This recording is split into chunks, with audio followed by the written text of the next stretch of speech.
if I had a Laserdisc collection that sweet, I might reconsider. We're entering our flop era. Shit's bleak out here. All right. 18 plus, who wants to get milked? It's kind of quality we have here. Debate this. I need the edge. I need what the raw, unfiltered internet can bring you. This is probably only going to be the third or fourth dumbest thing I've said today. That's for nobody. Just out there raw dogging the internet. Way more hog than I expected. It's about as much hog as I anticipated. This is going to be one of those episodes, isn't it? Here comes the cow. Here comes the cow. All right, let's get this over with so we can play Magic. Hello, and welcome to Debate This, the show where no one is right, but someone is definitely wrong. In this show, we take time out of our busy adult lives to talk about comic books, video games, and how I was wrong. That's right. What? About what specifically? Once only. Last episode, I praised Fire Emblem Shadows, the new free-to-play cell phone game. Day 2, I went back in. Absolute garbage. Wow, that's a quick turnaround. I've never flipped on something so quick. I don't know what it was, those 10 hours on that one magical Sunday, but it's gone. All the day one bonuses left. You didn't get all the day one free wins on day 2. Your love for Fire Emblem Shadows didn't even last to Scaramucci. Wow, that's nice. That's a pull, Todd. Yeah, simpler times. Much like Todd was bringing us back to simpler times. Today, we're going to do the same by stealing a spaceship and jumping into hyperspace to find the right kind of metallic ore to create a time machine to then travel even further back in time for a little video game history lesson. Andrew, I told you to not tell people about my rock opera yet.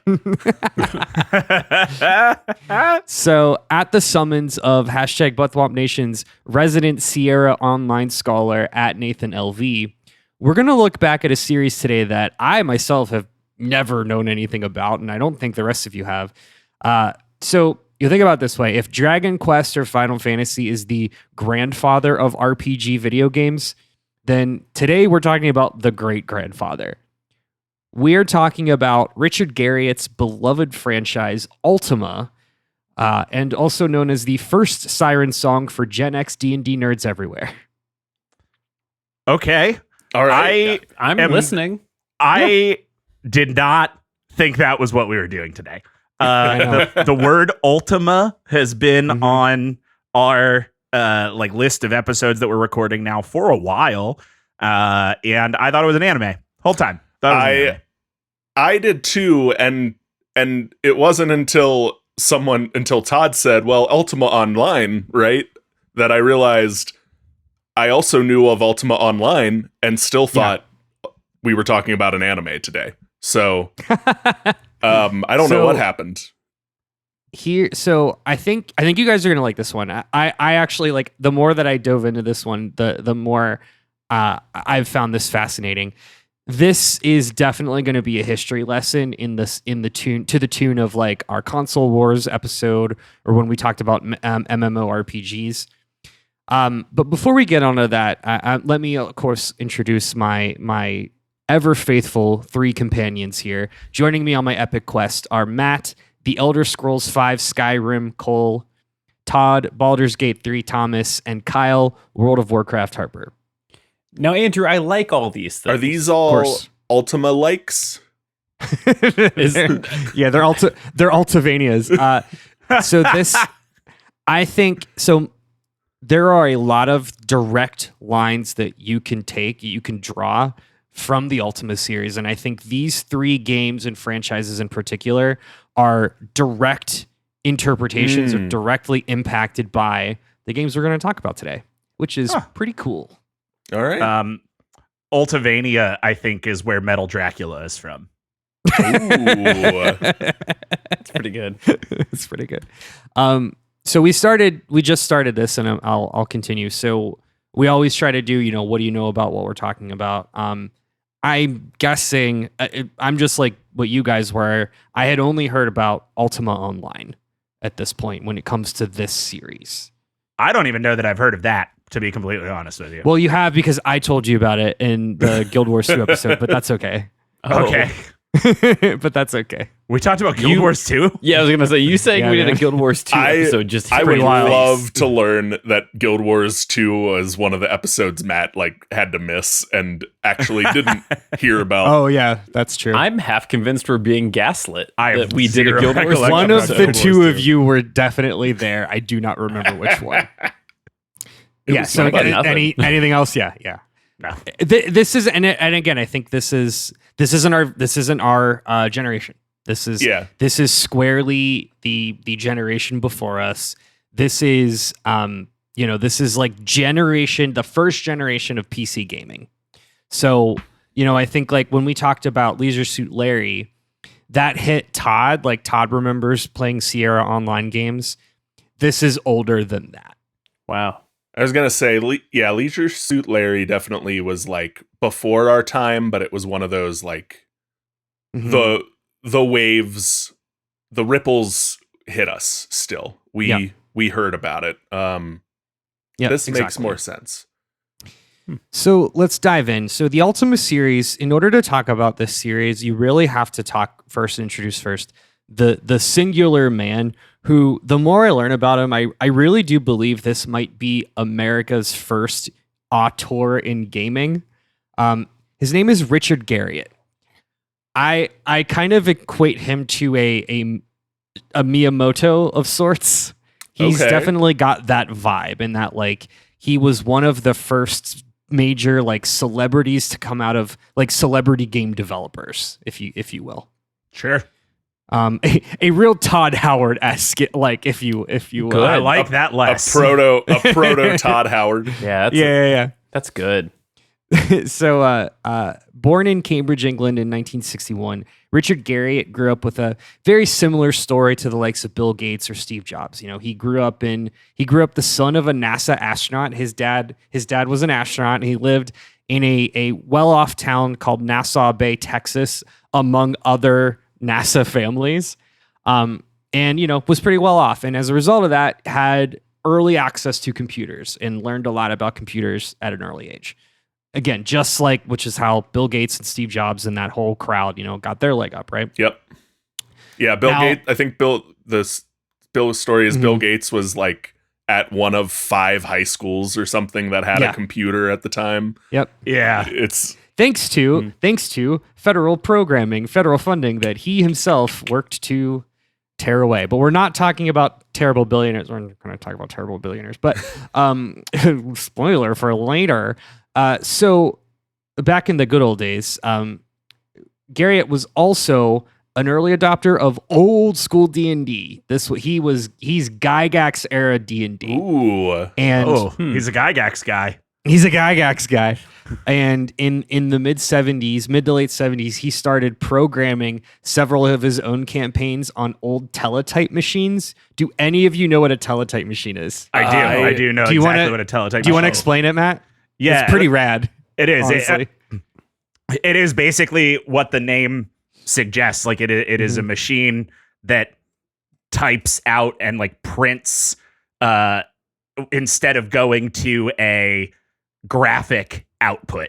So it's like a computer that spits directly out onto paper via a printer. Okay. As opposed to a graphic monitor. There is no digital monitor. Yeah. Its display is printer paper. In what I could only describe as the 70s version of putting Doom on a calculator, Richard Garriott would program his own D&D campaigns with these teletype machines. And like he would feed it back and it would print, it would just like type out like the rollout of like a D&D campaign. This slaps nuts. This is What? so It's cool. really fucking cool, Yeah. dude. What do you think we would like say the refresh rate on that is today? I think those type like 10 words a second or something. Yeah, something like that. Yeah. So like not terrible. So it's his freshman year of high school.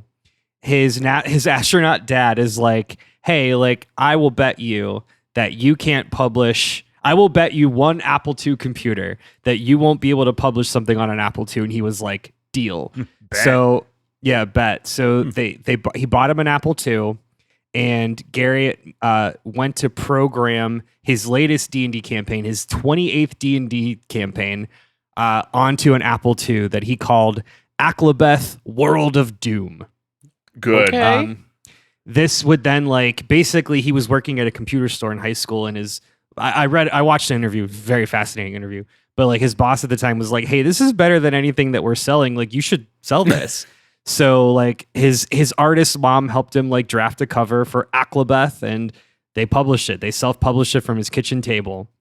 And he liked that so much that he decided to keep pressing, and he designed a fully fleshed out game that he released as Ultima, The Age of Darkness, while he was still in high school.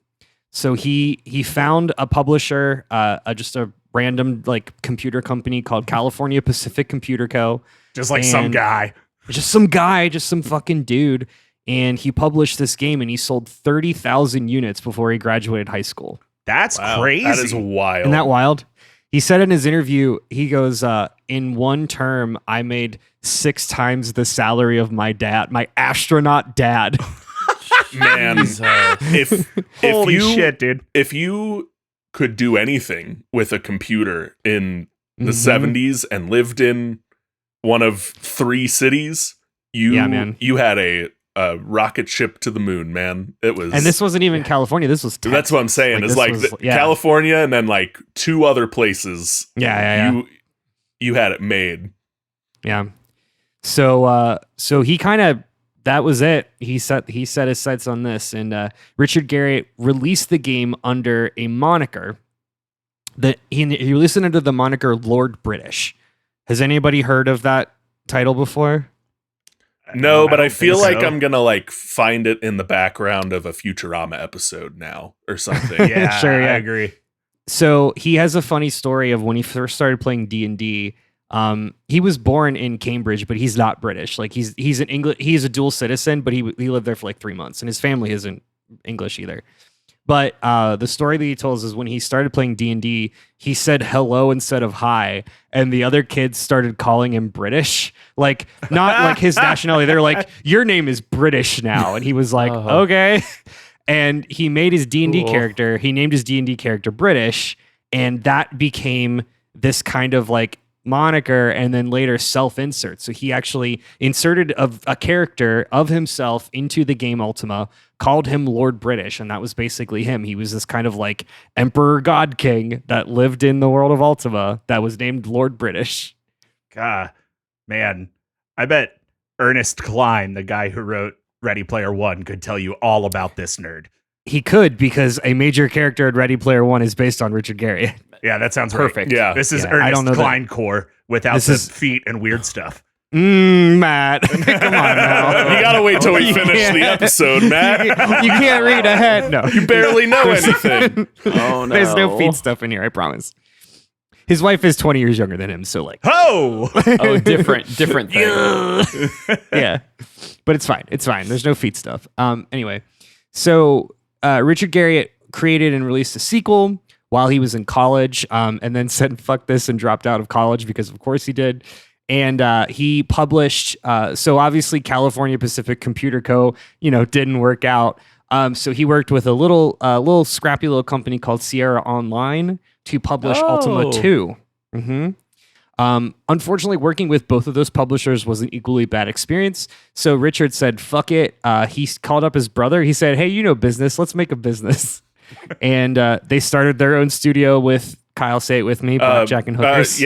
Blackjack and Hookers. Huh. And they called it Origin Systems. And this would be the main developer of Ultima up through the end of its run.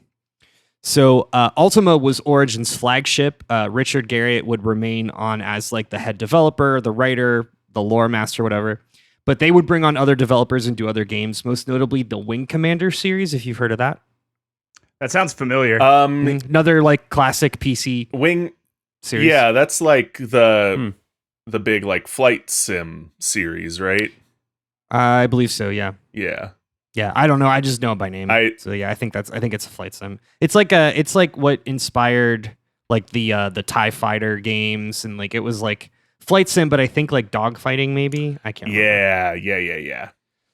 And also System Shock. They released the original System Shock, which also ended up inspiring BioShock.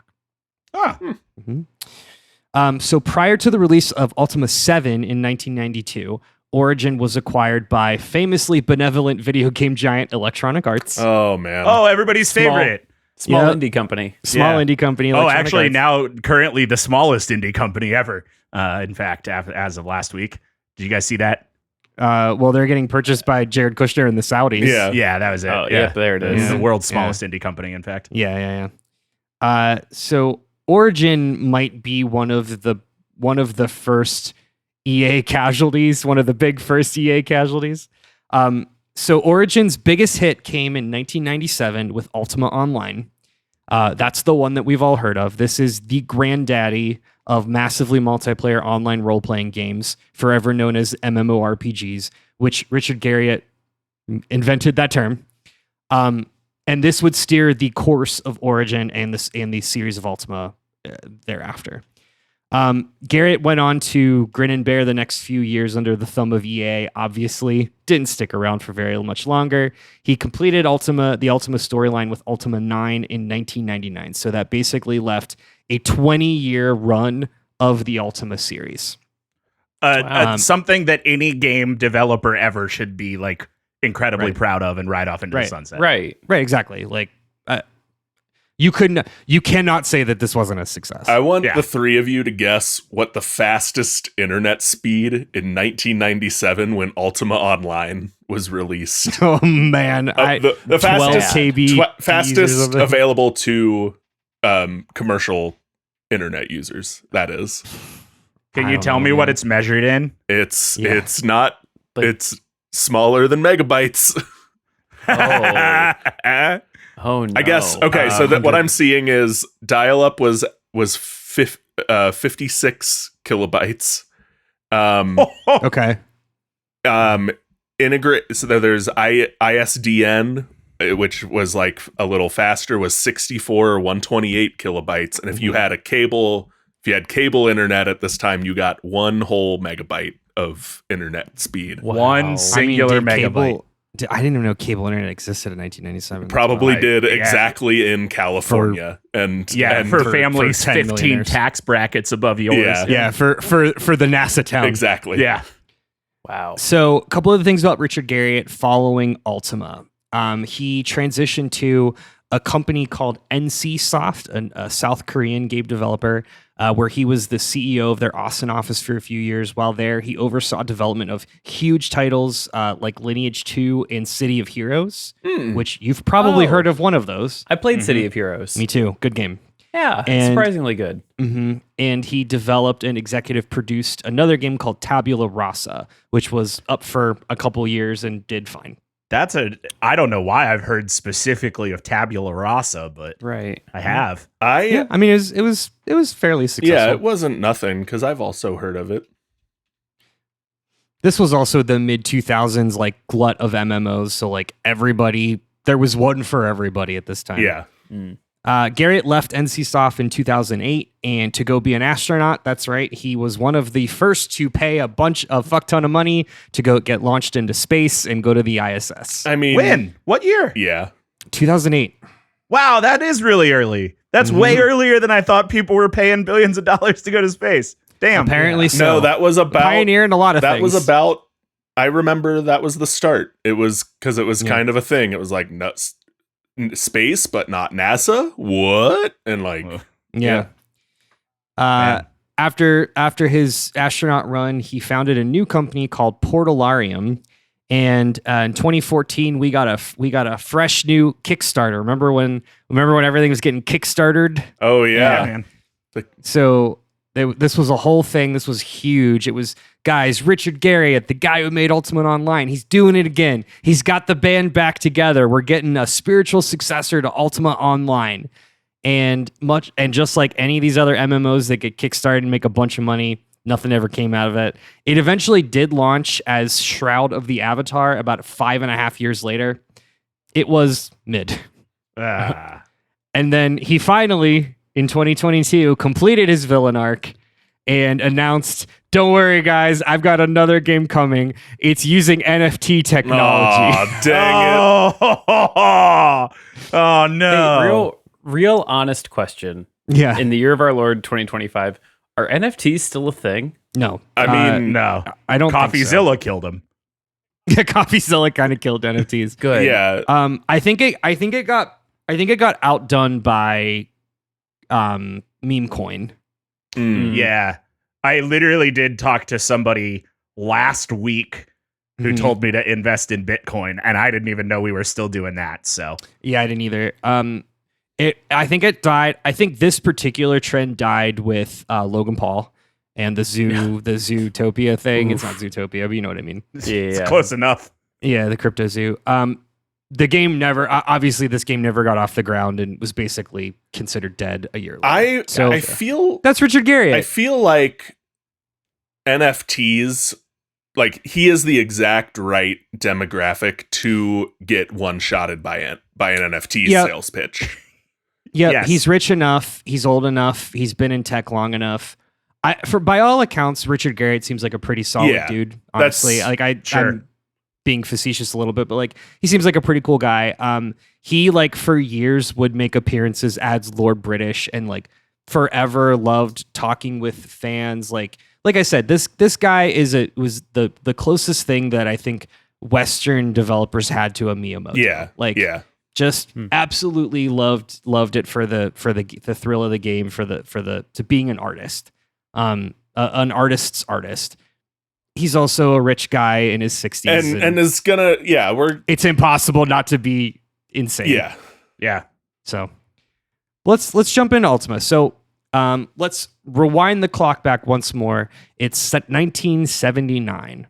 So Richard Garriott releases Aklabeth World of Doom. That he creates in 1979. It ultimately releases in 1980 for the Apple II.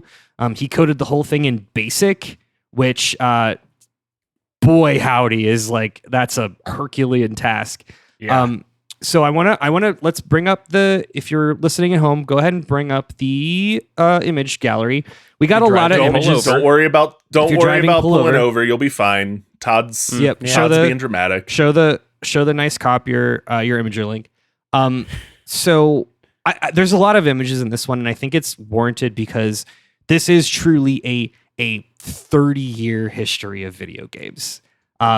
It's pretty fascinating to see the evolution, and I think like somebody like me who just like has zero context to games of this era, like it's hard to fathom. But one of the things to note in these first two images, this is of like basically this is all vector. These are just white lines on black. And this is basically telling a computer to draw all of these in vector, like in math. Yeah. So like all of these illustrations, this is pure math. This is like telling a graphing calculator to build a mountain. Yeah. Like that's what we're doing. Plot these points. Here is your image. Look, it's a mountain. So the whole point of was called Aklabeth is Lord British asks you, the player, to fight a series of 10 increasingly difficult monsters, ending with the Balrog. You know, the Balrog from Lord of the Rings. And that's it. Image 2 shows us our vector-ass dungeon. So the way that these work, you walk through a dungeon in first person, and it's all like, and he was explaining like he worked with his artist mom to figure out equations to figure out like perspective. Wow. So he was drafting, like using math to figure out I'm this far away. This is what I would need. Like this is the calculation to get me this much distance from the computer. Like it's again this. I'll link the interview that I listened to in the notes. It's really fascinating. If you have any interest in this stuff, definitely listen to it. Especially in an age where like you hear about people doing like AI coding. This is incredibly like. He built this in a cave with a box of scraps. Like this is 100%. amazing. Yeah. It's really cool, and you can't appreciate it unless you understand how complicated the technology was. Yeah. We talked about it a little bit when we did Leisure Suit Larry, but this was the Roberta Williams, who was one of the two people on top of Sierra, was one of the first people Yeah. to do this sort of like vector graphic coding, and it is an underappreciated and lost art of like the way that they play with lines to trick perspective and stuff like that. I mean, even just this Ultima image that you're showing us, it's like you can see there's a person in the foreground. You can see there's a mouth of the cave in the next like main area of the picture. And then there's this castle and this dragon in the background that all feel like a layered image when it's just fucking lines. Yeah. It's just really cool. I love this stuff. It's just lines. Yeah. Yeah. It's really neat. So that's Aklabeth. Not much to talk about. It is considered to be Ultima 0. It's the prototype. So Ultima 1, The First Age of Darkness, was the first official game of the series. It was released in 1981 for the Apple II, as we talked about originally by California Pacific Computer Co., and re-released by Origin years later. So image 3 is of the title screen for from the re-release, which is why it looks a little bit nicer. This was the 1986 re-release when Origin officially owned it. Way better. Yeah, way better. So Ultima begins the entire lore of the Ultima franchise. The thing about Ultima, there are 9 mainline games, 10 technically, and they all follow the same linear storyline. Sure. That's cool. Same characters, same player character. It's all one linear storyline. But a lot of things get retconned. So these first 3 games didn't initially do that. They were very just like isolated things, and then everything gets retconned later on. Sure. So starting with Ultima 1, you play as the Stranger, just a nameless protagonist / player insert. You one day appear in the land of Caesarea. That's the magical land we're in. Your quest is to confront the evil wizard Mondane, who's been causing chaos in Caesarea and has unleashed monsters, etc., evil stuff. So Lord British, Richard Garriott, is here. He gives you your first few quests, which are just go to dungeon and kill monster. And images 4, 5, and 6 are kind of walking through the experience of Ultima 1, which again, like this is basic. This is bare bones. But you can see here, even on image 4, like we've got a fully fleshed overworld with like a woods area, a river area, a grasslands, right? Image 5 shows like a town. So this is the town of, get ready for it, Britain. Nice. Or what will be later retconned as Britain, because it's where Lord British is. Of course, and then image 6, this is this is our version of the dungeon. So for a while, for the first half of the Ultima games, every dungeon series is going to be in this like first person. So it's like kind of a specific thing. For this first game, most of the gameplay is just dungeon. Go to dungeon and fight stuff from Lord of the Rings. But obviously, like it's going to evolve over time. So this game goes pretty off the rails. So you rescue a princess and learn about the source of Mondane's power, which is the Gem of Immortality. Now, in order to free Caesarea from his control, you've got to travel back in time and shatter the gem before it can acquire too much power. You got to kill Thanos as a baby. Now, in order to do that, we got to power the princess's time machine. Okay, I'm with you so far. Sure. But to do that, we have to find a space shuttle to launch us into space, to dock with the space station, to go into hyperspace, to find the gems to power the time machine. Also, most of the weapons are just like space blasters. Perfect. Incredible. Just Great. no notes. No differentiating between like sci-fi and historical fantasy. Yep. Just like it legit just like Whiplash is like, hey, we were doing Lord of the Rings, now we're doing Star Wars. Get on board, nerd. Yeah. Yep. So we travel back in time. We confront the evil wizard himself, Mondane, in image 7. And this is the epic showdown with Mondane. I love how much this just reeks of like, we've been doing this homebrew campaign for 10 years. And again, like, if I told you this was one singular 17-year-old in his kitchen. Yeah, right, man. it makes sense, right? Like, of course. This is one 17-year-old in 1981. So that's Ultima 1. Ultima 2 is following along the similar theme. So Ultima 2, The Revenge of the Enchantress. This was released a year later, 1982, for the Apple II, IBM PC, and Atari 8-bit computers. Don't ask me what those are. I will not tell you. Is this Rayquaza on the cover? I kind of love this dragon. Rayquaza. Yeah, it's a pretty derpy Rayquaza clone. So the story here is the evil enchantress Minax is the ex-lover and apprentice of Mondaine, and she's pretty pissed that we killed Mondaine in the last game. And so in retaliation, she opens her own time gate and does a light nuclear apocalypse on Earth. Oh, cool. And just like goes forward in time and blows up the entire Earth and Caesarea with nuclear bombs in 2111. Okay. So That's coming up. Dang. it's up to us. That's not that far away. It's rough. It's up to us as the stranger to go on a time heist and stop her from doing that. So image 8 is the title screen of Ultima 2. And we're back. So we're going to raid dungeon after dungeon and find the materials, get the MacGuffin, get the key items. Image 9, we've got our overworld again, pretty similar stuff. We've got a little bit more, you can see like a little bit more details, but like looks fairly the same. Yeah.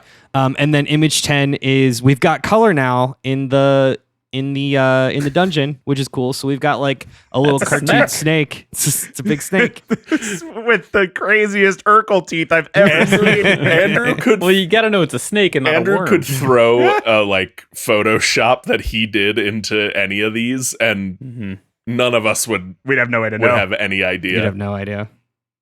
Yeah, you'd have no idea. Yeah, and so here's the thing. This time, we need a key item to protect ourselves from force fields. You know how force fields work? So we gotta go back to space. So we do that. We head to the literal beginning of time, like the soup of time, to confront Minax. We chase her around a bit until she dies, which resets time. Roll credits. And image 11 is the epic showdown with Minax. Sick. Good enough. Yeah, Yeah. great. No notes. Die, fool. Yeah, that's Ultima 2. So, released in 1983, 1 year later, also for the Apple II, Commodore 64, IBM PC, and Atari 8-bit, Ultima 3 Exodus finally dumps the blasters and the spaceships and roots the series in a more traditional high fantasy setting. So we've got the title of Ultima 3 here on image 12. I can already tell that's the death knell of the series. I think what made them special was space and fantasy, and they're dropping space. Come on. Yeah. Also, this was the first time. So in the previous two games, you were just one singular murder hobo. Now we've got a full 4-person party full of murder hobos. Yeah. Now, following the demise of Mondaine and his apprentice Minax, all seems to be at peace in Caesarea. Until, that is, one day a mysterious island rises from the underworld, and a bunch of evil monsters and also pirates run out and sow chaos across the land. So monsters and orcs and things are attacking the people on ground, and pirates are raiding ships on the sea. The stranger is tasked once again with saving Caesarea, and he's got us. The player now, have to investigate and eliminate Exodus, which we don't quite know what Exodus is. We just know it's the source of this new evil. So with our new party in tow, we travel across the land fighting monsters and delving into dungeons once more. And that's images 13, 14, and 15. So you've got a new kind of UI here, new interface. You can see on the right-hand side our party. So we've got all of the stats for the party. And then on the bottom right, you see this is like the console. So everything is, to play these games, everything is done on keyboard. And it basically it asks you which party member do you want to access? 1, 2, 3, 4. Who do you want to equip? 1, 2, 3, 4. Who will be attacking? 1, 2, 3, 4, right? And each button on the keyboard represents a different thing. So if you press A, you'll attack. If you press E, you'll enter. Oh. If you press T, you can press T to shopkeeper to transaction. And Z, of course, Z is the most important one. Z is your stats. Your stats. Good. What is S? That S could be stats. Do you have it in front of you? I forget. Save. My guess would be save. I forget. It- No, there. I don't. I- Yeah, maybe. I forget. I would believe that you couldn't save yet on these games. I don't. I think you can, because Yeah. these are all PC games. You could save on PC games. Yeah, because it's literally just like they put a dot in the matrix where you belong. So they just, it's save states were really popular with the Sierra games because that was the only way to beat them. Okay, I stand corrected. So fun note too, you can actually play. I mean, all of these games are like dirt cheap on GOG, but I found a site that you can just play Ultima 1 in browser, and I linked it here in the show notes. So you can just like, if you guys are bored and you want to just do a browser version of Ultima 1, you can do that right now. Ooh. Don't threaten me. All with right. it, I wouldn't. Yeah. I mean, I probably wouldn't, but like, yeah, you can if you want.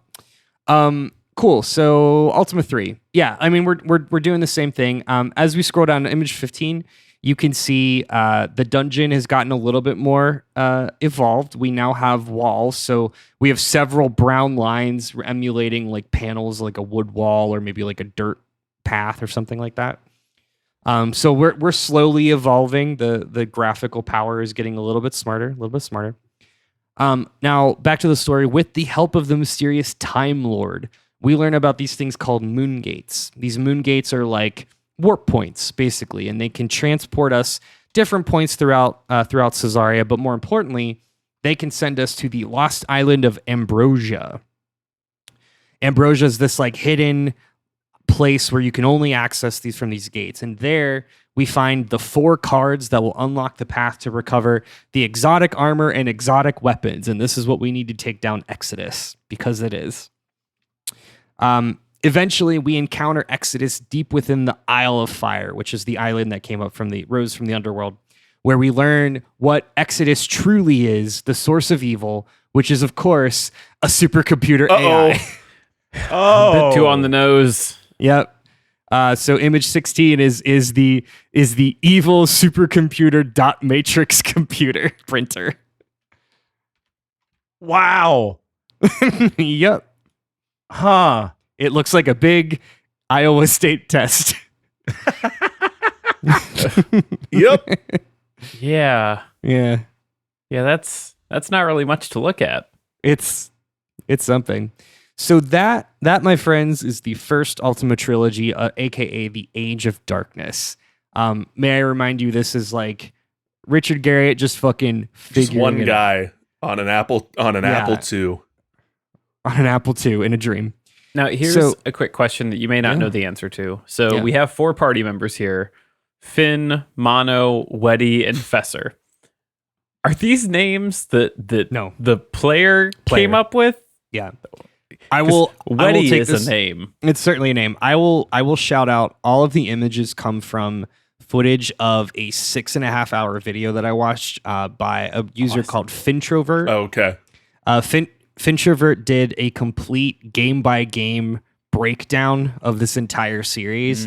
Wow. And this is pretty much 90% of the information you're hearing today came from Fintrovert's video. I will also link it in the chat, or I'll link it in the show notes. A lot of the screenshots come from their footage. So That is a better investment of 6 hours than watching the Snyder Cut. So that's something. True. Objectively true. yeah, I mean, I did it over the course of like 2 weeks. Like I'm not. Well, you I'm were not playing that- a trading card simulator while Yeah. I you was watched playing it. Trading Card Simulator while I watched it. That's correct. So okay, so we're done with the first 3. Now to this point, like I said, the series has been this kind of loosely connected D&D sessions, if you will, D&D campaigns, right? They all take place in Caesarea, but like, there's not much of a story here. Everything kind of boils down to you're a good guy, murder hobo that needs to kill monsters and defeat the bad mage guy. And you know, you do that. And part of what happened, like the transition from Garriott working with publishers to publishing on his own, his origin, is he talks about in his interview, he said he never got any real player feedback from Ultima 1 or 2, other than just like sales, right? Like 1, there wasn't really like a feedback loop, and he was a kid. But after Ultima 3, he started meeting fans, and this became a thing. And he said a constant thread he would hear all the time is how players would play the game by like min-maxing, right? Like everybody was like, oh, my favorite thing is when I can just steal from the shop owner and kill everybody and then move on. And, Richard Garriott was like, that's kind of fucked up. Like the point of this was like, he was like, I wanted to make this story about like doing good and saving the world, but like but people playing this are kind of the bad guy. Like when you compare players to like my villain who sits in a tower, like, oh, like, are we the bad guy? So he took this and and mulled over it and said, well, I want to pivot for Ultima 4. And he talks about how he like dove into philosophy and like different religions and cultures and tried to figure out like different ways to iterate on morality. So with Ultima 4, he leans on the idea of living the morals of truth, courage, and love, i.e. the Triforce. And we see in 1985, we get Ultima 4 Quest of the Avatar. This was released for the same 80s era computers, Apple II, Commodore 64, yada, yada, yada. Interestingly enough, we got a console port on the NES and the Sega Master System a couple years later, which I don't think are very good. I can't imagine they would be. Yeah, but Image 4 or Image 17 is the title screen of Ultima 4. This is around the time when they re-released Ultima 1 and we got the like nicer title screen. Okay. That kind of makes sense. Yeah. Mm-hmm. So Ultima 4 retcons all the past games and kind of does this hard reset and says, hey, you know that world Caesarea? Not actually called Caesarea. It is really this place called Britannia. Ding? Lord Yeah, British. yeah. Sure. It's where the encyclopedias are from. That's correct, Kyle. It's also where Code Geass takes place. Yeah. That was for me and me alone. No, I got it. Sure. So I was on that flavor text. Nice. The in-game lore rewrites and realigns a lot of the story and the major characters in the first 3 games, and this is where we get the Age of Darkness arc, basically. So now moving forward, we're going forward in Britannia's history into a new Age of Enlightenment. Ultima 4 tries to add more like modular storytelling and actual role-playing into what was basically a D&D clone. And what else gets retconned, most importantly, is the actual player character itself. So before, we were just like the stranger, who cares, player, insert murder hobo. Now, we are an actual person in just modern-day Earth that is magically transported to Britannia to go on this personal journey. This personal journey is like a prophesized thing of this, like this otherworldly person will arrive and become the Avatar. And unite the 4 nations. And if you're about to tell me, so here's what's funny about this. This is what you actually did the office drones on. I'm going to be so mad.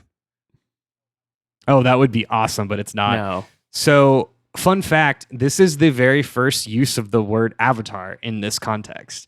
So, Interesting. Richard Garriott and Ultima 4 are credited with coining the term Avatar to mean a digital representation of a player in a digital world. Is neat. Bananas. That's pretty cool, right? That's like learning. Was it Microsoft came up or Bucket list. Droid? Yeah, Droid was George Lucas. Yeah. Yeah. And Bucket List was created by that Jack Nicholson movie. Yeah. That I did know. That is less wild to me. But that's because I worked in a movie theater and had to listen to that John Mayer song 8,000 times that summer. So I'm so sorry to trigger you. So image 18 is of the intro sequence to Ultima 4. So we're adding story now. So like I said, you're just a regular ass human on Earth and you find a magical series of a stone circle, and you're transported to this other world through magic or whatever. Part of going along the side of this personal quest, Todd, this might sound familiar to you. The game adds in a new character creation system, and instead of just like giving you a class, it asks you a series of questions. Ah, That's where this comes from. like Kingdom Hearts. I was gonna say like Fallout, but yeah, sure, like Kingdom Hearts. like Sure. Kingdom Hearts. It's all I can think of Pokemon is Mystery Dungeon. do I Pokemon Mystery Dungeon. or Pokemon Mystery Dungeon. do I want the weapon that is a sword or a wand or a sword that has a little cover over your hand, so it's really kind of a shield? Yeah. It's not like Kingdom Hearts. It's like taking the test in Fallout 3 Fair to get your determine skills. Yeah, to get your skills. Your- So your so specials. you answer a series of moral questions that are all aligned to certain virtues that the game will introduce later, and that will determine your starting class. Furthermore, the game takes that's image 19. So you finally are transported to Britannia. You meet Lord British, and Lord British is like, "Hey, we've been friends for a while because you're also the guy that saved the world 3 other times, but also this is your first time here. Don't ask questions. Don't worry about it.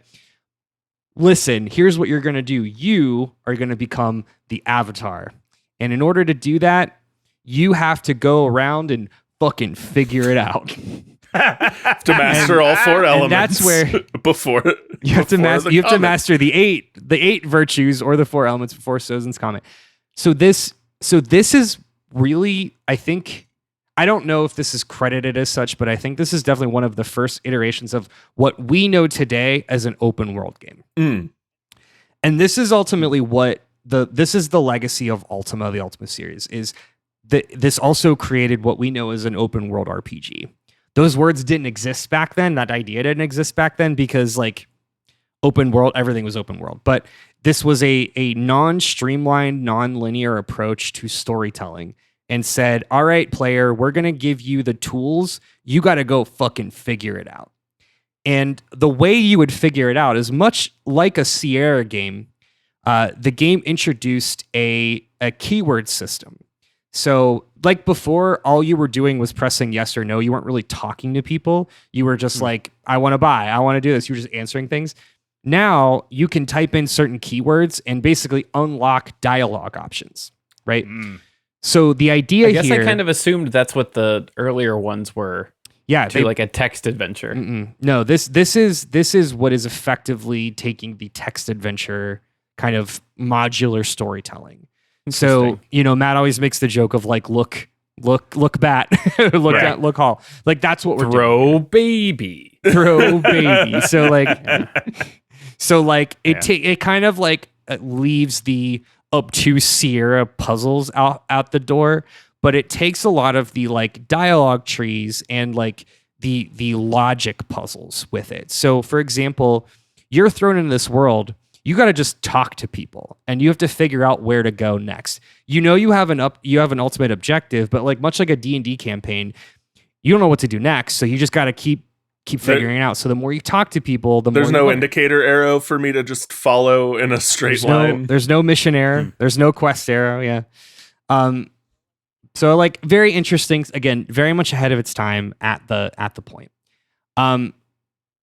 The game also, so the main thing here, the main thing to do is you have to master the power of the 8 virtues. Things like compassion, truth, justice, love, like whatever.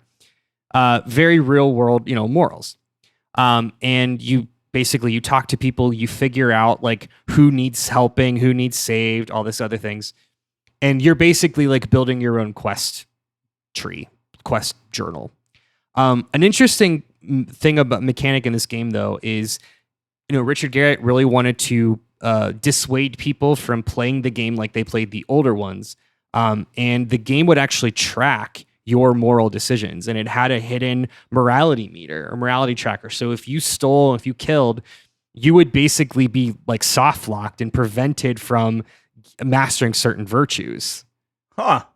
That's and like neat. the game, yeah, and like the game doesn't tell you that. One of the thing that inspired this the most, I forgot to mention earlier, is people kept telling Richard Garriott that their favorite thing to do was try and kill Lord British. Oh. That's like awesome. That is like another part of the like history of this series is like one of the most things that people try to do first is figure out how to kill Lord British because he's always invincible, but there's always a way to like glitch the game or figure it out. So like that was a puzzle that a lot of people always try to that figure makes out. a lot of sense. Mm-hmm. Very Yeah. gamer, People are very bastards. gamer that mentality. Yeah. So again, this is very much like a story-driven, a lot headier experience. But we're still doing a lot of the main mechanics. Dungeons are back. This time they sit there as trials for the player, so you can go through a dungeon and try to raise your stats. So image 21 is what the dungeons look like. We now got color. We have colored tiles now. We are just moving up in the world. Yeah. We're moving up. Big green wall. Yeah. So finally, you go through the game. You explore the full area of Britannia. You master all 8 virtues, acquire the virtue stones. The end of the game is Lord British says, okay, it's now time to undergo the quest of the Avatar to receive the Codex of Ultimate Wisdom. Boy, those so are just in order words. to do that, we have to venture into the those are words. In order to do that, we have to venture into the abyss. And basically, like up to this point, you're getting these little clues throughout the game. Every time you master a virtue, you get a runic word or runic letter. And you get this whole, like, he created a whole runic alphabet that you have to piece together and say, like, piece together, like, what the final puzzle is to receive the Codex of Ultimate Wisdom. Remember to drink your Ovaltine. Images 22. Remember to drink your Ovaltine. That's what I was going to say. Yeah. Fuck. So image 22 is the prompt, and image 23 is the runic alphabet. The final word is infinity. That's the answer to win the game. So you type in infinity and you win the game. And congratulations, you typed in infinity, meaning you are now the Avatar, i.e. the chosen special boy or girl, and you, the player, are poised to lead the rest of Britannia into an era of enlightenment and wisdom. Maybe not. Or maybe probably not. Probably not. I mean, there couldn't be any more Ultimas Andrew, after this. No. It's I the have last 2 one. questions before we move on from Ultima 4.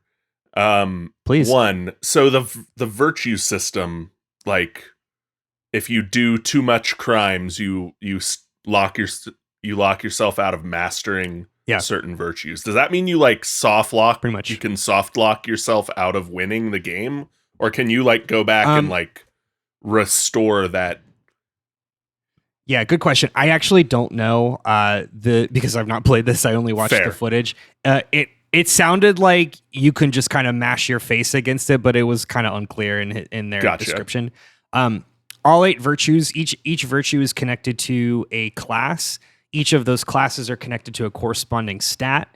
Each virtue has its own like corresponding town, and like basically like you go through the game and you're not just told like this is the tower of compassion. Sure. But like you meet a bard and figure out, well, bards are really good at this thing, which is also connected to compassion, yada yada yada. Second question: if I am just good at code at reading runes and can figure out this is infinity from the beginning, can you just like skip all of the world, or do you specifically like need? No, this doesn't have Breath of the Wild rules. You still need to get the stones.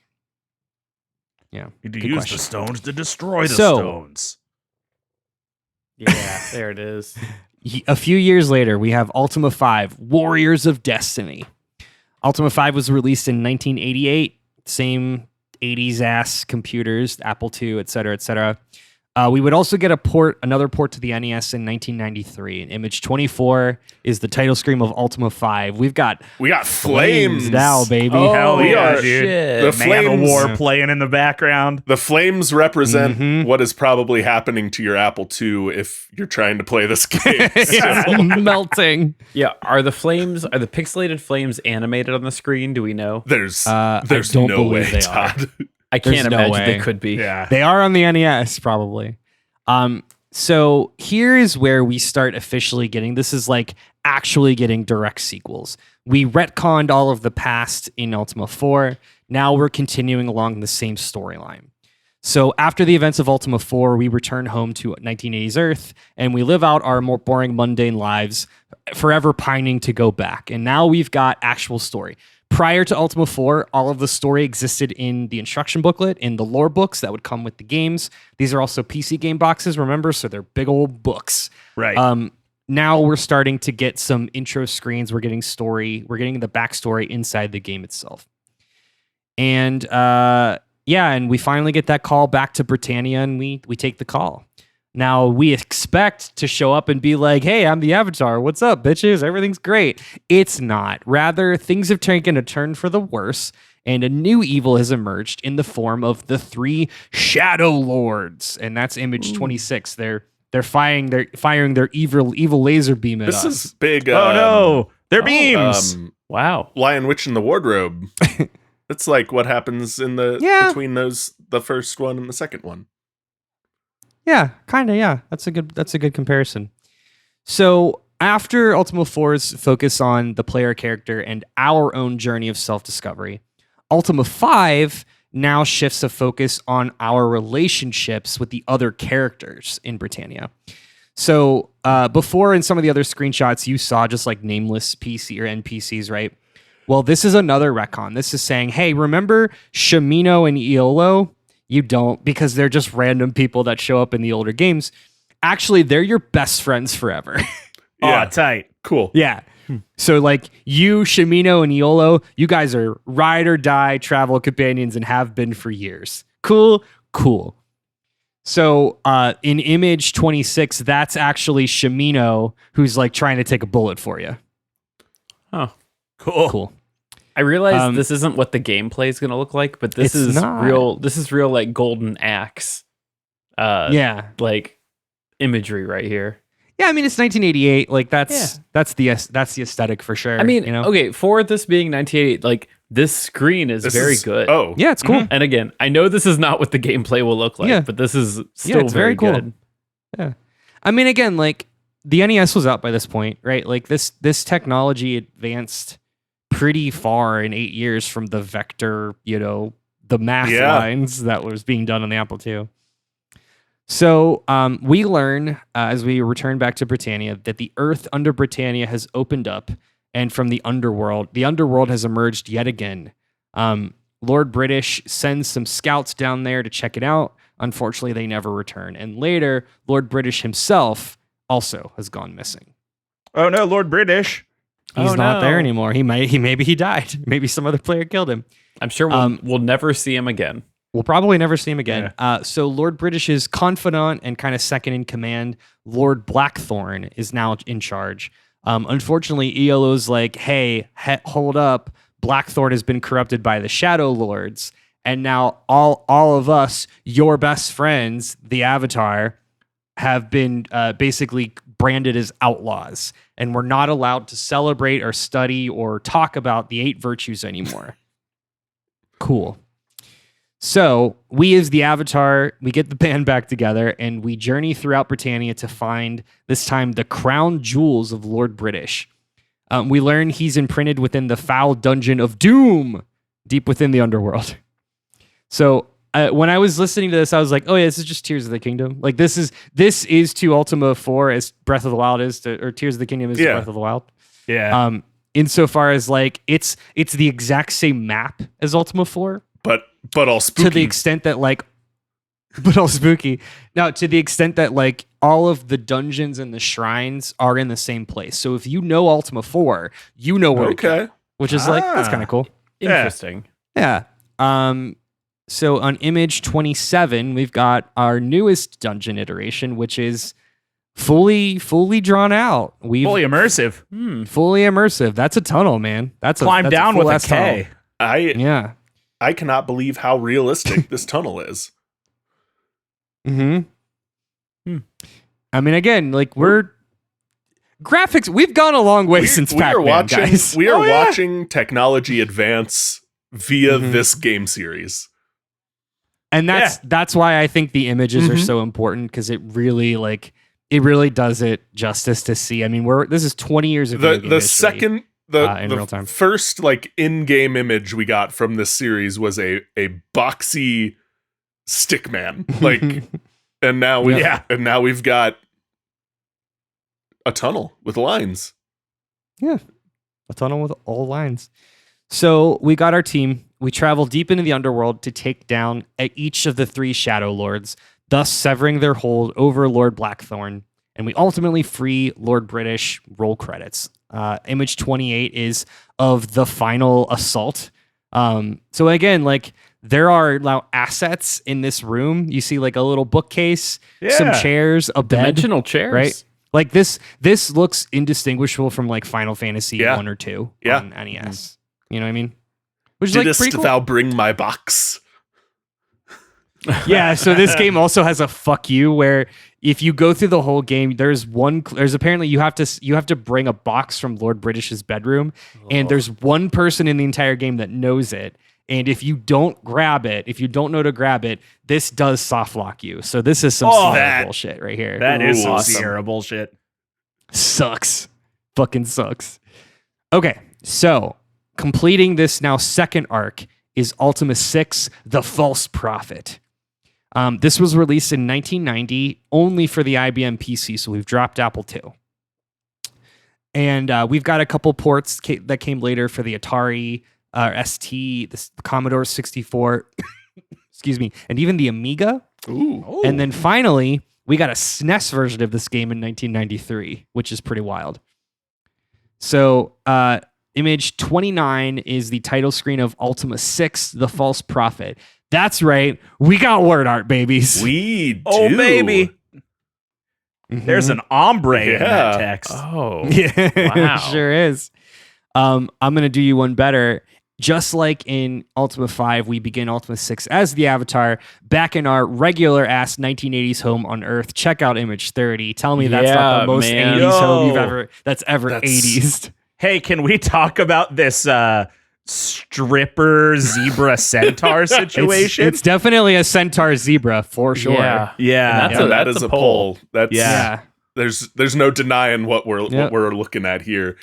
But like... Just look That at all hi- this That tech might- on the Dude, shelf. If you had that tech hi-fi set up radio... in 1990, you were the coolest dad on the block. You were the cool... You were Matt, either Matt, or I don't know murderer, how to a tell you serial this. murderer. You weren't a dad yet. If you had this in 1990, you weren't a dad Yeah. yet. yeah. It's true. No, Yeah. you were Christian Bale's character in American Psycho is what you were. Yeah, I love this whole image. And like there's shading here, like it's just We're Chef's it's only Um, missing the like wood grain CD boxes, and it looks like what Yeah. was in my basement growing up, because it was all the like old stuff my dad wasn't using anymore. That's right. Well, and it's like it's a little bit mixed message here because like the dude's like real into Laserdisc. I think this must have been hot on like the like pre-Laserdisc era. Maybe I'm not entirely sure. Oh, those I aren't don't know what vinyls the timeline- stacked up Anyway, on underneath. Those Those are might just be laser vinyls, discs. you're right. I I believe think you're I'll buy it's laser disc. those might be I'll take vinyls. Either way, we are leaving our 1980s ass pad and we're taking the call once more. Except the collar's a little bit different. In image 31, it's a mob of demons. Uh-oh. Oh no! Huh? Oh no, a blood sacrifice. Yeah, so a bunch of demons show up and they're like, hey, we're going to blood sacrifice you. Now, fortunately, at the last second, our best buds, say it with me, Shimino and Iolo. Yeah, because you remember they're my those best guys. That friends. was what their names were. They show up. Domino and They're your Aioli. best friends.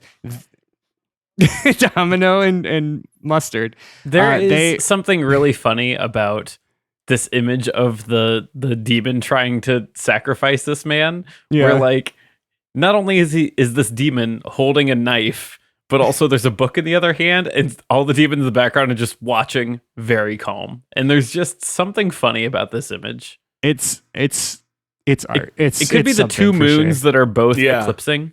Yeah. That could be it. So we aren't on Earth here. This is like we're like at a different place in Britannia, to be clear.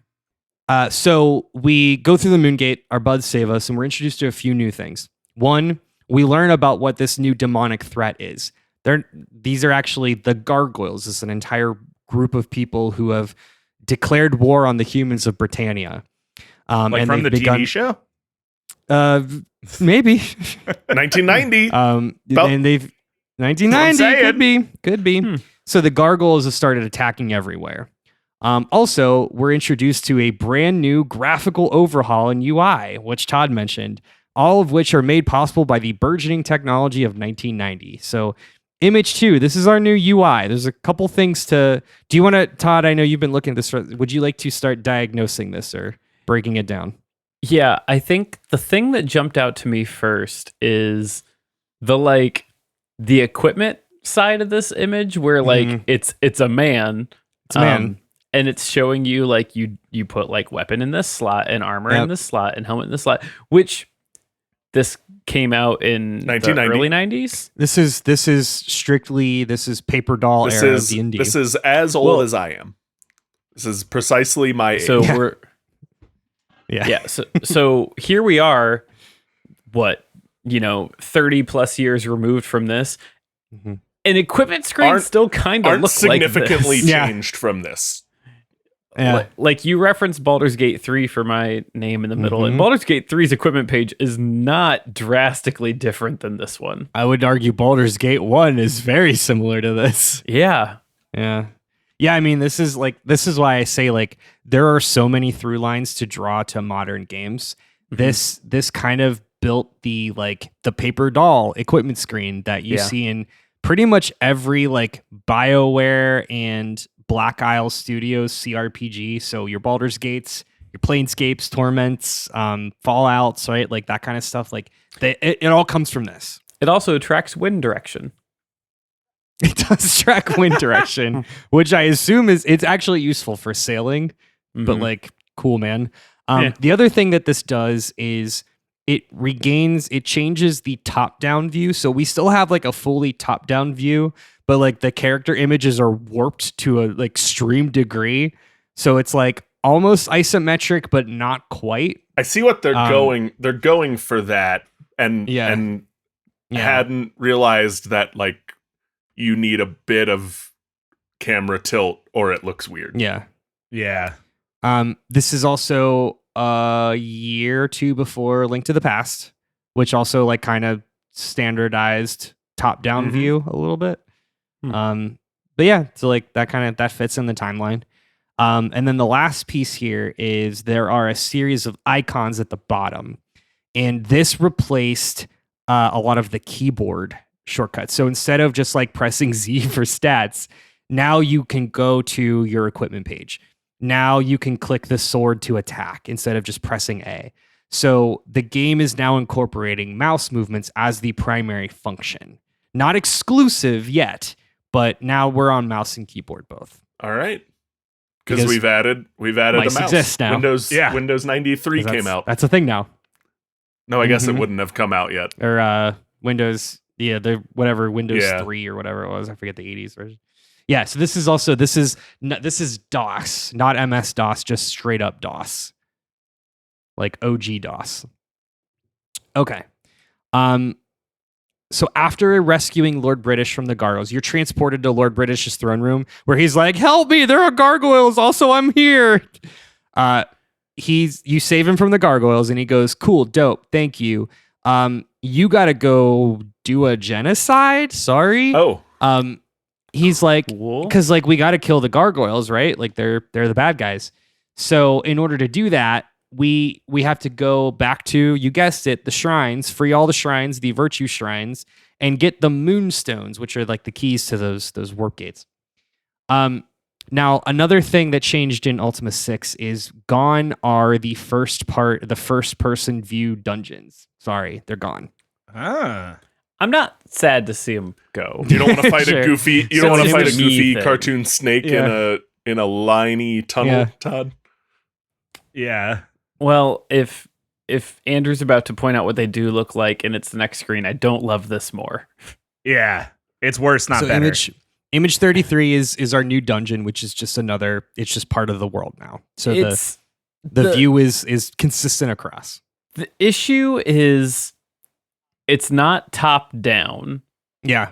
It's like it's almost there, but it isn't. Just slightly, because they want you to see the characters not at a top down angle, but they didn't successfully nail it.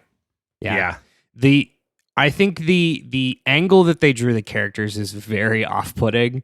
Everything else is totally normal. It's just that like no other games had done this. Like everything is doing the like Dragon Quest version of just like having your sprite in 2D and then just walking around in the top down. Like it's so close, but not quite and like there. I think the uncanny valley part of it is that the the camera is in the bottom right corner, and we all have agreed after this that the camera should actually be angled from the bottom left corner. The bottom left. And so like all the angles just look different. Yeah. Pretty tough.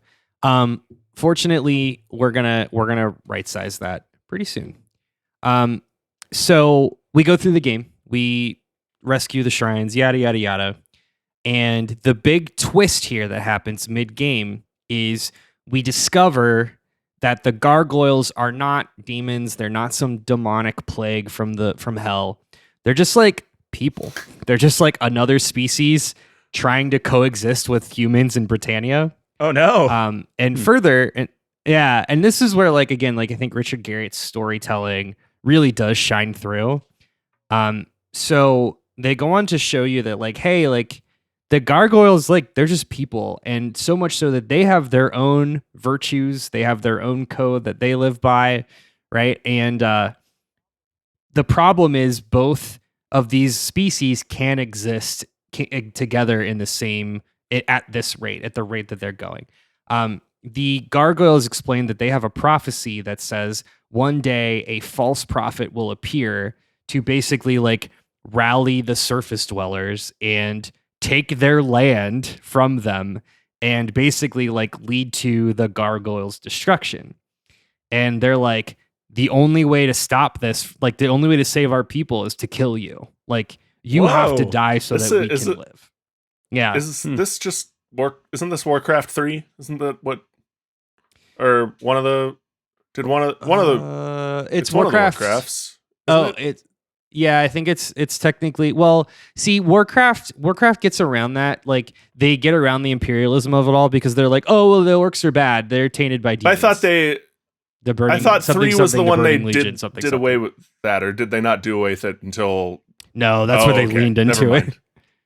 Yeah, they got rid of it. And wow. 3 was evil sword man is evil. Anyway, so we obviously realize that, oh shit, we are the false prophet. Oh, dang it. And we look inside ourselves and are like, oh, Lord British sent us to do a genocide. Yikes.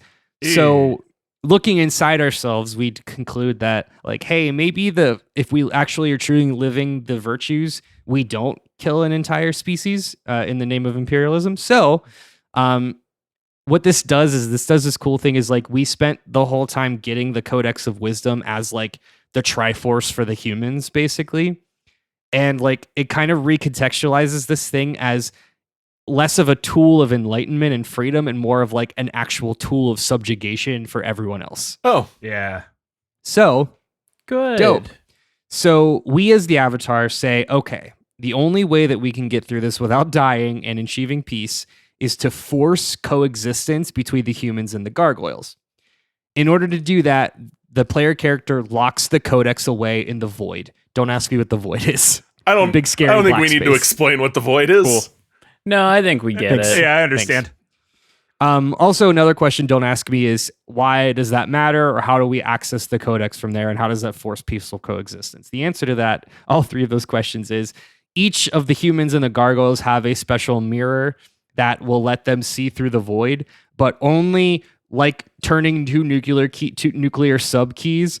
They have to both be used at the same time. So in image 34, this is the grand solution: is the only way to force peaceful coexistence is for the gargoyles and the humans to rely on each other to shoot their mirrors into the void hole. Gargoyle ass in this image. Yeah, the gargoyle is caked up. Gargoyle butt. Big gargoyle so caked. Two. Yeah. One state solution. Human gargoyle one state solution. Yeah. Yeah. I mean, it's still 1990. This has, I know I've already made one joke back to the first Trump presidency. This has big let's all touch the orb energy, and I don't trust Todd, whatever I think we're they're talking doing. about we're making roughly the same joke. Very good. Yep. Yeah, you're right. So with that, we're going to take a little break and touch our own orb. And when we come back, we're going to cover the third and final arc of the Ultima series and talk a little bit about a game you may have heard of called Ultima Online. Stay with us. And we're back. Okay, so Ultima 7, The Black Gate, begins the third and final arc of the series. This is called the Arc, or the Age of Armageddon. Originally released in 1992 for PC, the game further overhauls gameplay from Ultima 6 to be fully controlled by mouse movement and clicks. So image 35 is the title screen. We're still on word art. Beautiful, beautiful word art. Once more, we find ourselves back in our regular, now early 90s Earth life. We're trying to get an early 90s era PC to run a floppy disk. That is the story. I'm not kidding. Suddenly, a big, scary red face appears to tell us they've begun a conquest of our second world, Britannia, in image 36. This big, dumb face that appears out of the computer monitor. It's Andros. Same joke. Mm-hmm. Yeah. It's fucking Andros. Yeah. It's Sure is. there's nothing else to say.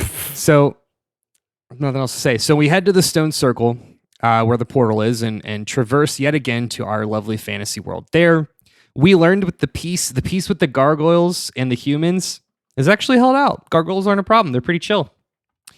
Not only that, but we've got a new group that's entered calling themselves the Fellowship. And they've emerged to provide aid and basically like help and education to Britannia. They've started a movement introducing like philosophy and like all these like kind of modern things to basically like propel the world of Britannia forward. Lord British is still there. He's chilling. But he's like, hey, the Fellowship are great. You should like hang out with them. They're legit. They've done a lot of good. Are they though? Completely unrelated.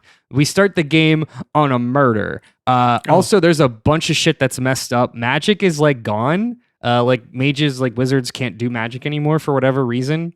And when we appear in Britannia, we appear in the scene of a ritualistic murder. So that's image 37. You don't say. Yeah, there's a lot of pixel death here. So our first quest here is to figure out what the heck happened. And so we continue our investigation and we learn about the Fellowship's leader, Batlin, and evidence against them starts to stack up. Things come to a head when we find our old friend, the Time Lord. Remember the Time Lord from Ultima 3? Kind of. I mean, I remember you saying the words Time Lord. Right. Yeah. So the Time Lord says Batlin and the Fellowship are actually bad, and they're being led in secret by this being known only as the Guardian. The Guardian, it also happens to be the big dumb redhead that looks like Andros. Good. Okay. So the Guardian is a sort of Thanos type, a Thanos-like, if you will. He's this like interdimensional conqueror, and he's trying to gain access to Britannia by way of a device they call a Black Sounds Gate. bad. So it's bad. So we got to prevent that. We got to set off to destroy all the generators that are powering this Black Gate in order to stop the Guardian's ultimate arrival. Bad news, though, destroying these generators also shuts down the moon gates, which prevents us from traveling back and forth between Earth and Britannia. But we are the hero, and we move on. We soldier on. Why You have a question, Kyle? are we even going go back home? to Earth Couldn't tell you. at 6? There's Well, we gotta wait until the next game comes out. That's why. so the plot doesn't. We gotta go back to school. Move forward. Yeah, we gotta go back to. I mean, why did the kids go back to England in the Lion, Witch, and the Wardrobe, or in that Chronicles of Narnia? I couldn't think of the series. Same reason. I think they had, I don't know, a family. This guy is a bachelor pad. Kyle, do you not have a family? Matt, do you not have a I family? do. You are the Avatar. That's the point. Yeah, but I don't have this sick early 90s like media room this guy has. Like, this is clearly a different person than I am. Let's do. Yeah. If I had a Laserdisc collection, that's sweet. I might that's true. reconsider. You'd never go to Narnia. So we, as the Avatar, fight Batlin. We destroy the gate once more, saving Britannia from certain doom. Furthermore, the crimes of the Fellowship are exposed, and that group is exiled. Unfortunately, Batlin escapes to fight another day. Roll credits. And in image 38, you can see the Guardian peeking out from his black gate and going, no, my gate. And it explodes. And he goes, curse you, Avatar. If I bring up the series Frisky Dingo, does anyone know what I'm talking about? And does anyone else make the same connection I do? I don't know what you're talking about. I would love to. I mean, Google no, Frisky just Google Dingo. Frisky Dingo. Is it going to put me on a list? It's like it's No, proto. It's just a show. It's proto Archer. Yes. It is proto Archer. Wow, yeah, this guy does look exactly like Frisky Dingo. I couldn't tell you a lick about what Frisky Dingo. I have no idea at all what it's about, but I recognize this guy, and that's about it. Yeah, that's funny. It's the sunken cheeks. That's what I think. That's what it is. It's sunken cheekbones. So again, in the interest of like watching how gaming has evolved, we have evolved to full out cinematic cutscenes. Yeah. So like we are now in PlayStation 1 era CG cutscenes. This rules. Cool. Yeah, it's fun. Cool. So 6 months following the events of Ultima 7, we find that Batlin is still alive and receives a transmission from the Guardian, who is obviously still in another dimension trying to get back to Britannia. Lord British calls us up and says, it's time to get the band back together yet again. For one more mission. Sure is. One more mission. He says, this time y'all got to travel to Serpent Isle. You got to find Batlin, and we do so in Ultima 7 Part 2, Serpent Isle. First released in 1993 for MS-DOS. This is now MS-DOS, which is an upgrade from DOS. The game acts as kind of a side story, but also isn't because it's tied into the mainline games. So it's like Final Fantasy X-2, but if like Final Fantasy X-2 was part of like continued on to the next games, I don't know. You get it. It's image 38 is the title screen. Enjoy. If it's not broke, don't fix it. Honestly, 39, sorry. Serpent 39, Isle's title screen is a little underwhelming compared to a little those underwhelming. before it. Mm-hmm. It's definitely got side story energy for sure. Yeah. Cool. So this is kind of like a Link's Awakening sort of situation where the Avatar and company begin the game shipwrecked on the wintry themed Serpent Isle. There they realize that all of their gear is lost and it's been switched in with other things for whatever reason.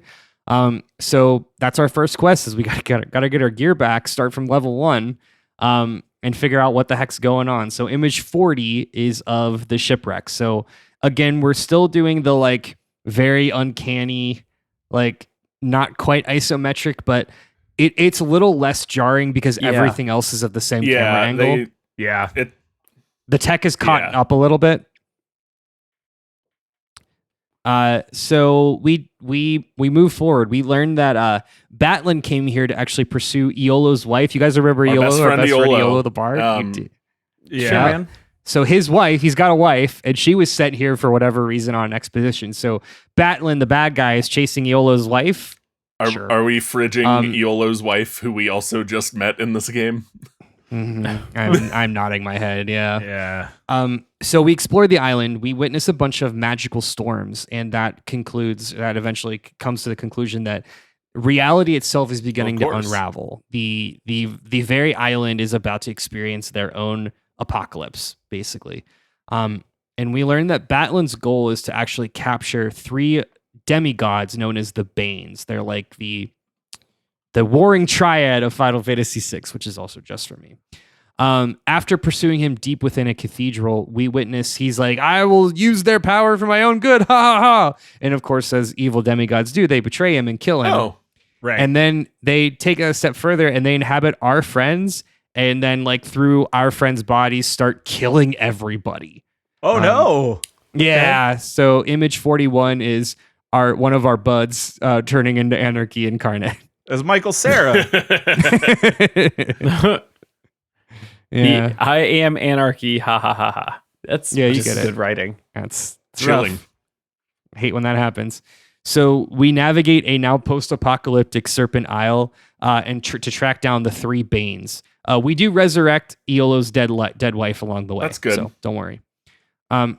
After taking them down, freeing our friends, it's time to restore balance to the island. And we do that by literally becoming balance itself. The Hierophant of balance, in fact. We restore the lost Chaos Serpent, which is kind of like the Dragon Ball dragon of this world. And the Chaos Serpent aids to balance the forces of order and chaos. You know, yin and yang sort of stuff. Now, in order to restore said balance, a soul must be sacrificed.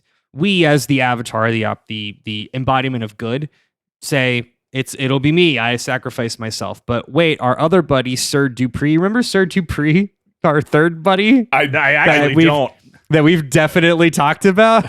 Maybe. I was going to say, I feel like this is the first. No. Yeah, no. First he's another mention of random. Sir Dupree.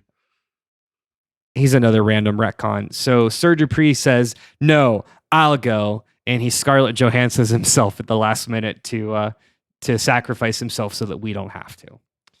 So we're teleported to the void where the ancient serpent gods live, the ones that rule over this world. We're there floating in the void.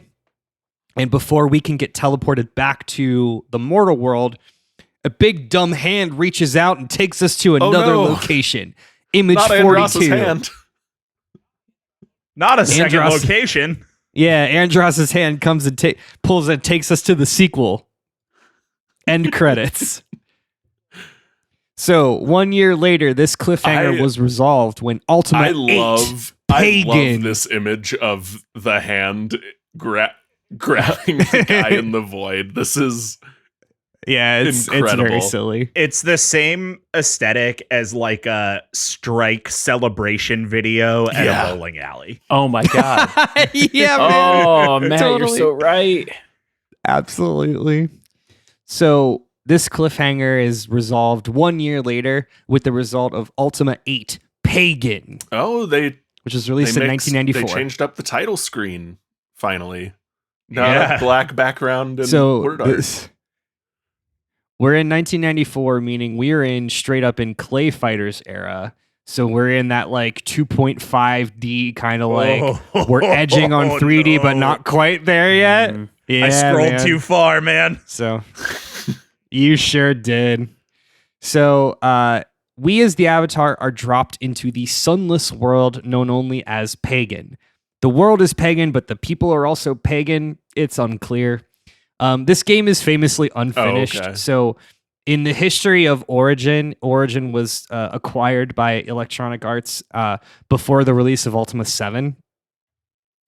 It may surprise you that Ultima 8 was rushed to meet a deadline that EA had imposed on Origin. And therefore, Richard Garriott has said multiple times he he kind of resents. He reflects a lot and was like, I succumbed to a lot of pressure and I shouldn't have. And we released it. EA at it from the beginning. Yeah. I mean, again, like this isn't new. They just keep running the same play. Like they needed their new Ultimate game 1 year later and they got it and it wasn't great. So we're dropped into this world called Pagan. We washed up on the shores and were saved by a nice fisherman named Devin. Devin. Sure. Devin's like, hey, what's up? This world sucks. It's pretty rough out here. Everything's just kind of trying to kill you. There's no sun. But don't worry. Everything is ruled by these 4 elemental titans. And it's fine. And they're not evil. Trust me. Source, believe They're all me. super cool all the time. They're all super cool all the time. So image 44, I want to show you in another step in the graphical evolution. So we are now fully isometric. So this is the down and left camera angle that anyone who's played a CRPG is used to. Further, this is fully realized the use of mouse. And so this whole game, much like Ultima 7, is purely controlled by mouse exclusively. So you that little arrow, you see the arrow down to the left of your little cartoon man, that controls which direction you're walking in, and the farther away you pull it from him, the faster he runs. Oh, I bet that's a nightmare to control. But But Yeah, it's Matt, rough. you don't have to waste any precious 1994 processing power on a keyboard. That's true. It's a good point. Yeah. One of the other famous things about this game is it included jumping. Oh, no. It was the first the first Ultimate game to add in jumping, and as a result of that, they added a bunch of like platforming Which are famously segments. always good Oh. in RPGs, yeah. Yeah. and in PC games when you're Yeah. only clicking. Yeah. In And you can't- 2.5D. That you can't control the speed of your character. So this game is notorious for having incredibly challenging platforming segments that if you fail, you automatically die. Awesome. Yay. Awesome. That's great. Yeah, I not great. love that. Not great to play. So the single objective we have is to fucking leave. This place sucks. But in order to leave, we have to learn about where we are, and we have to learn about the people here. And during that, we learn how to harness the magic of this land, which counts for most of the first half of the journey. So while we're doing that, the Guardian continues to antagonize us and says, "I'm going to conquer Britannia. Ha ha ha. You're going to be stuck here forever. Mwah ha ha." So, which of course adds to the urgency. We journey deeper into the history of Pagan, and we learned, the Titans might not be so benevolent. They're actually created by the Guardian, and they basically are jailers that are like maintaining control over Pagan. Great example is the reason why they don't have a sun is because the fire elemental or the fire titan doesn't want there to be a sun. That's He wants to be the only source of that's fire. kind of metal. I'm into I like that. Yeah. That rules. Yeah, I mean- but Yeah. I mean it's bad. Yeah. So we journey on. We master the magic of Pagan in order to defeat each and every Titan. By doing so, we assemble our own black rock and create a black gate to go home. We also learned by taking out each of these Titans, it's basically dooming Pagan to be destroyed because, like, while the Titans are evil, they're the only thing holding the fabric of the reality of this world together. Is this a like So- we'd rather die free than live under their rule Yeah. thing, or is it just like, all right, I guess? No, you kind of just make that choice for them. Yikes. Yeah, I mean, it's like you're just kind of like you kind of have to shrug your shoulders, like, well, I get to go home, so So Yeah, I'm deuces. out of here. yeah, because like the game, the argument the game makes for you is like, well, the Guardian's gonna destroy everything anyway. It's either so, either you they are know. destroyed by a benevolent force or reality. Cool. yeah, so we use the Black Gate to go home, but we find when we arrive we are too late, and the Guardian has already gotten there and has conquered Britannia. And image 45 is our season 1 of Loki ending, where we see the massive monolith of the Guardian in the background with the blood red sky.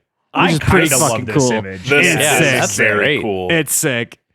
Except that your yeah. character kind of looks like a chicken. Character looks a little. Yeah, it's. chickeny. I mean, this also 1994. does look like what Thanos' character model looked like until the MCU Yeah. like yeah, get- you're right. Yeah. made him more Josh Brolin-y, but Yeah, it's very Thanosian. very Thanos-y. Okay, so back to the I'm gonna timeline. start describing things as Thanosian. Thanosian. So back to the timeline. EA now holds dominion over Origin and of Ultima. In 1997, a very important game came out. That game was called Ultima Online. We're going to skip that and we're going to come back to it. But it's important to know that because when Ultima Online finally came out and started making a lot of money, EA was like, no, we're doing Cha-ching. that now. Yeah. We're not doing anything else. We're doing that now.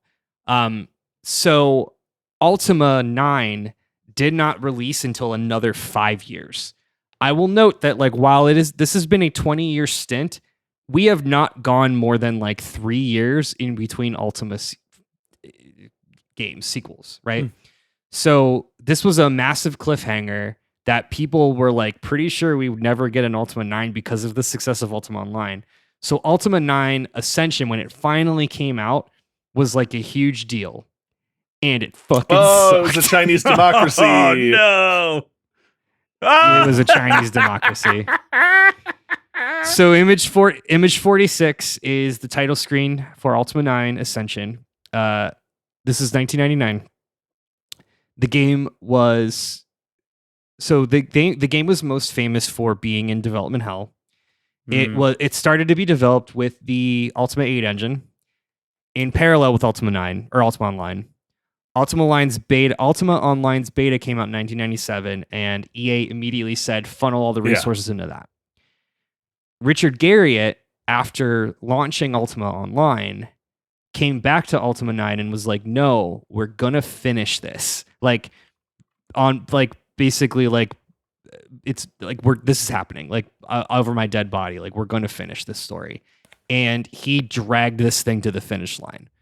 Problem was, he explains like there was a series of like every year he got a new project lead and they kept scrapping it and going back to the starting point. And at a certain point he had to like take control and just like, this is what we're doing. Like we have to do it. So they followed the pressure of the series of the industry at the time. It was 1999. Everything was 3D. So they jumped on the 3D bandwagon. Looks like shit. It's also 1999. Everything from that era looks like shit. Yeah, N64 ass looking graphics. N64 ass looking graphics. So image 47 is of our best friend Lord Britain in fully realized 3D. It's so realistic. Oh, boy. It's like I'm there. I'm fully immersed. And image 48 is just a screenshot of like the world. That's our like stone ring. Yeah, it's basically just Stonehenge against a non-existent background, like a Windows screensaver background. I would like to bring attention in image 47, the shield on this man's arm, which you very clearly see how they decided to animate. That shield attaches to forearm and will be angled accordingly. Yeah. Yeah. So again, like it's 1999, right? Like we get it. We get what we're doing here. Going back to the story, this is where like the biggest like wet fart of this game is the story is confusing. It's confused. Because so many years had passed and because so many people played Ultima Online as the first Ultima game, EA was like, well, this is an entry point for new players. Mm-hmm. So they had this like really epic cliffhanger that they just completely abandoned to have the avatar start in their like Earth house again to do this like elaborate tutorial on Earth so that they could have them like travel back to Britannia. And like they made all these CG cutscenes and kept changing the story. So there's all these CG cutscenes that like don't fit the rest of the narrative. It's just it's so sad to like to know and to see how far this fell because it was just like not supported. So the remnants of the story are this. The Avatar eventually does return to Britannia. The Guardian has taken over but like there's no blood red sky. Like everything's kind of fine. And we find that like the actual conquesting is the Guardian basically like set up these towers near all of the shrines of virtue and corrupted all of the virtues. So like, while everything on the surface seems fine, everyone's just like kind of a dick. Sure. Just everyone in Britannia just like sucks now. And that's basically because like they've erased the virtues, the good of people. So people like just aren't moral. So our quest is to fight back the influence of the Guardian to save all the shrines yet again. And basically like eradicate his influence on the world. Now, this is where this does get cool. So this is, I think, like the original nugget that they kept. So halfway through the game, we learn about the origin of the Guardian. And we learn that the Guardian is just a shade of another god-like character. Us. Oh. The Guardian is our nobody. Oh, good. God damn it. That is good. Cool. Yeah, it all comes back to this. So all the way back in Ultima 4, when we first become the Avatar, we dedicate ourselves to the 8 virtues. All of the like human, all of the concentrated bad, the Ghostbusters 2 of us was expelled from our body and it had to go somewhere, right? So it like kind of congealed and formed into this like humanoid creature that turned into this like red gorilla man that looks like Andros and or Thanos. So the Guardian is our shadow, basically. And the only way to get rid of the Guardian is to destroy every part of the Guardian, which is, of course, us.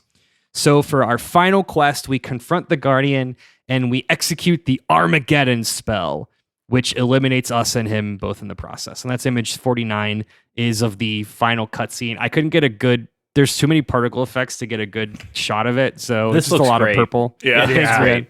It's just a lot of purple. And Lord British says, "Don't worry, I will continue to lead Britannia into a new future, knowing that we no longer have the help of our champion." Roll credits. Maybe I'm too early to say this, No, but say it.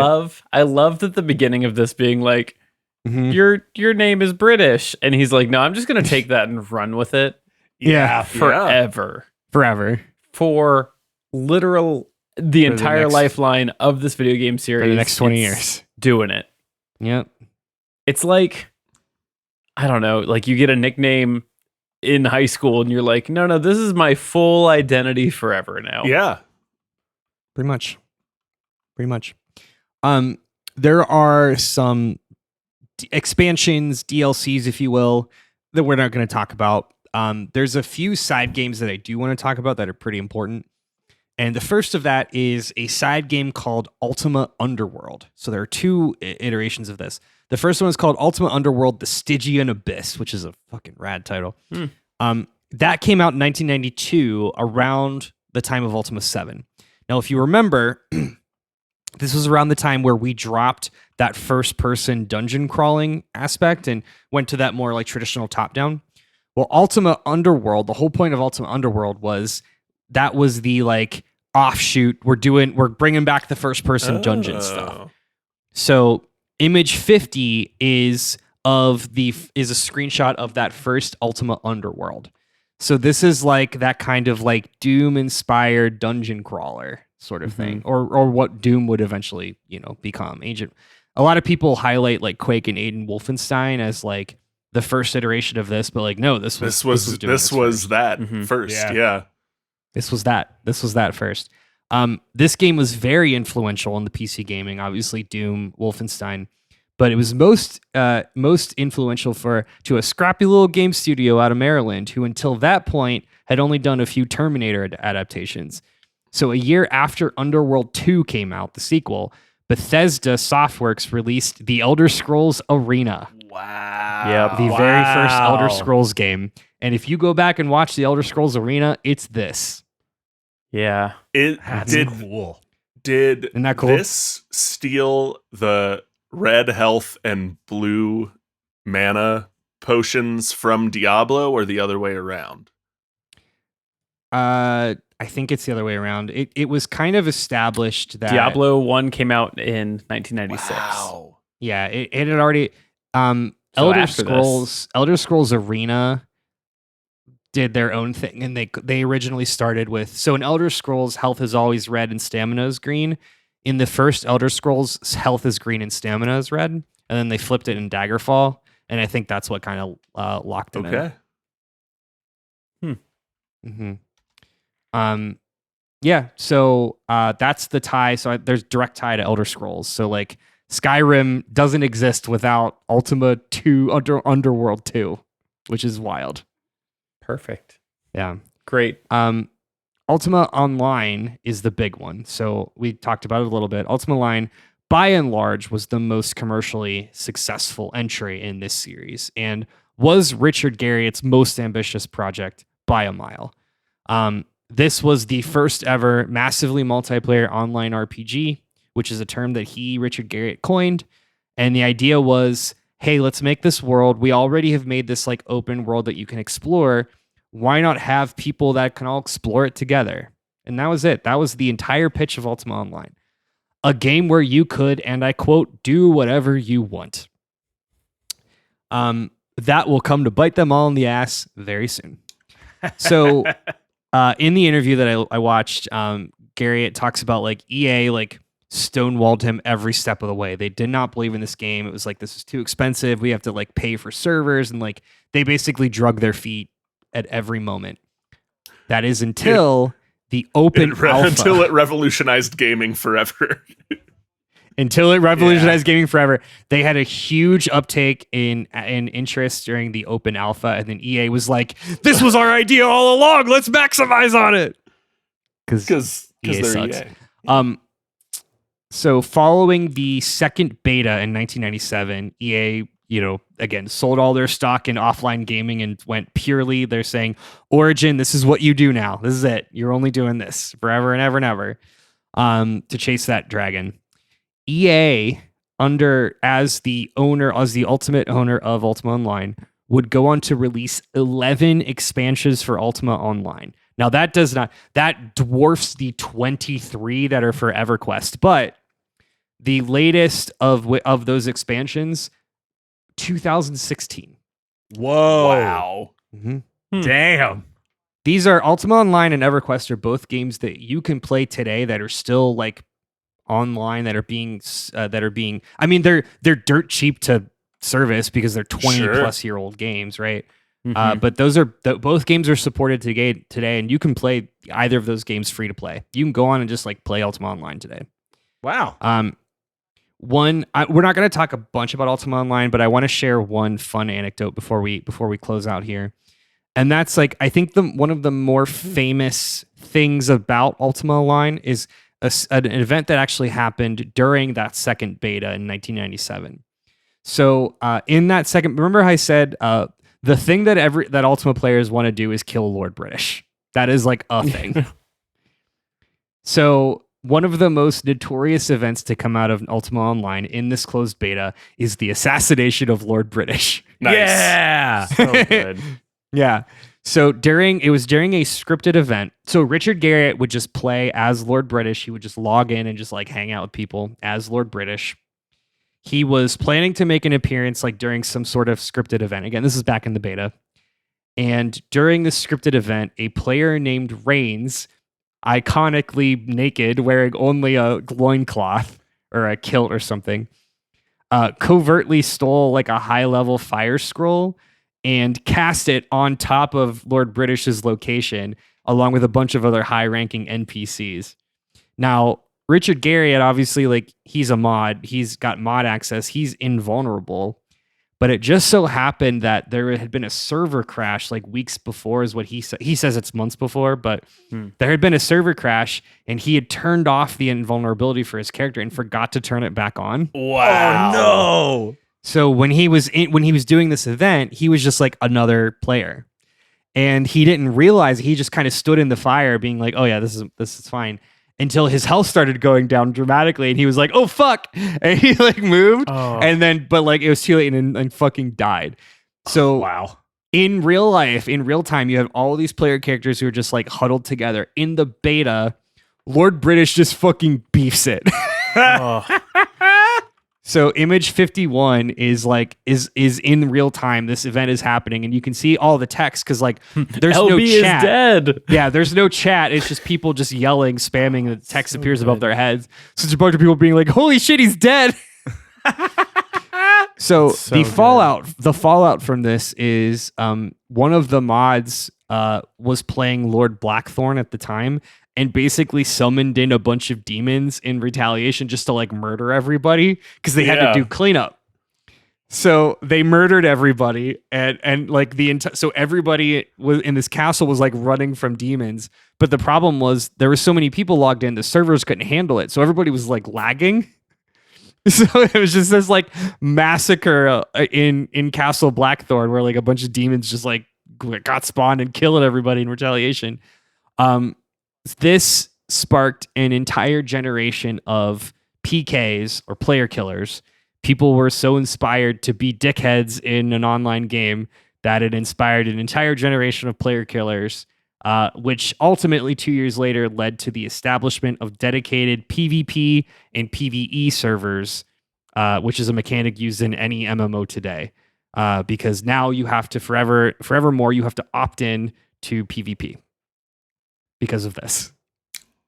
Incredible. That's awesome. Yeah. I love that. It's pretty cool. That's It's pretty fucking cool. That's exactly what should happen. Like that has Yeah. the kind of entertainment value as you see like videos of, I don't know, World of Warcraft raids where there's a high level thing happening and then a bunch of people are like, let's go raid it. And they're like, they storm into like a wedding party or whatever.